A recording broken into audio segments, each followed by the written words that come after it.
আর এক ফোনে বাংলা এবার ওয়েদার আপডেট। বড়দিনের আগে বৃষ্টি, আজ ওড়িশার উপকূলে ভারী বৃষ্টির পূর্বাভাস রয়েছে। আর ওড়িশায় বৃষ্টির প্রভাব বাংলাতেও। ওড়িশা সংলগ্ন 3 জেলায় বৃষ্টির সতর্কতা। দক্ষিণ 24 পরগনা, 2 মেদিনীপুরে বৃষ্টির সম্ভাবনা থাকছে। আর বড়দিনে দার্জিলিং এ বৃষ্টির পূর্বাভাস। উত্তরবঙ্গে ঘন কুয়াশার সতর্কতাও রয়েছে।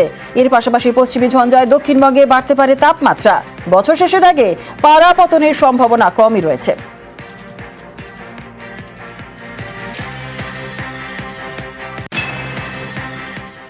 24 তারিখে আংশিক মেঘলা আকাশ থাকার সম্ভাবনা। পূর্ব পশ্চিম মেদিনীপুর, দক্ষিণ 24 পরগনা এই জেলাগুলো হালকা ধরনের বৃষ্টিপাতের সম্ভাবনা থাকছে। উত্তরবঙ্গের জন্য মেনলি দার্জিলিংয়ের পাহাড়ি এলাকায় 2-1 জায়গায় হালকা বৃষ্টির সম্ভাবনা থাকছে 25 তারিখ নাগাদ। তাপমাত্রার খুব একটা উল্লেখযোগ্য পরিবর্তন থাকবে না আগামী 4 দিন।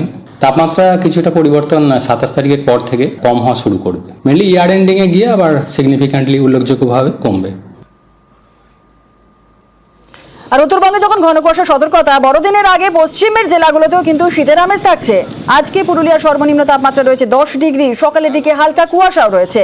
বাঁকুড়া ছবি দেখছেন আর পুরুলিয়া ছবি দেখছেন। আর বাঁকুড়াতেও শীতের আমেজ।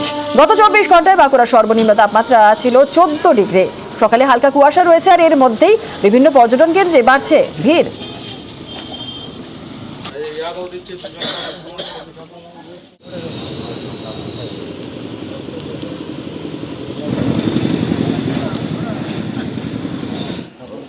लाल नंबर